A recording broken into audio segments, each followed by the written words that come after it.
Okay, we've been watching WTI. We did get inventory data today.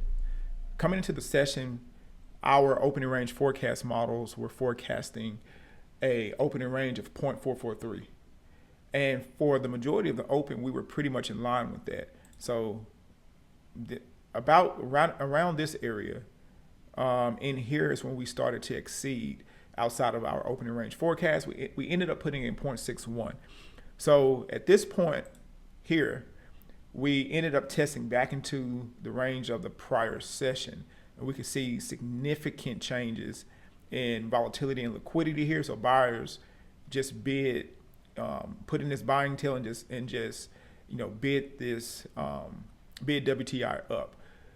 Just before the inventory data came out, which happened here, we can see some buying. So at this point, this area right here is really when we started exceeding our opening range forecast. Prior to that, we were pretty much in line in this area with what our models were forecasting for the opening range. But again, when you have news coming out, you expect some variance, some dispersion from the forecast because news creates it inserts variance and volatility in modeling.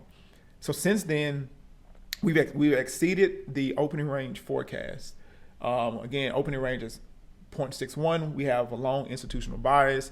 We put in a draw, not as large of a draw as we had last week, but a draw still. So after selling off, what's interesting, we started holding this area here, and we've just auctioned higher. But since those numbers, we're pretty much just balancing here, right? We're just balancing. So what our outlook is, given that we've exceeded our opening range significantly ahead of the inventory data, our opening range liquidity, we actually put in more. We traded about 2,000 more lots than what we were forecasting. So pretty much in line, slightly more.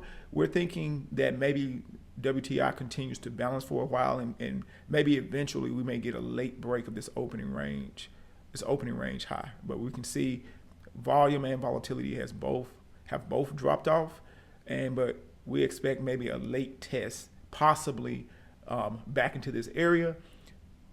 And we're just monitoring this. We have a daily range forecast of roughly 1.37, but given the order flow currently, we don't think we're going to necessarily trade that this session.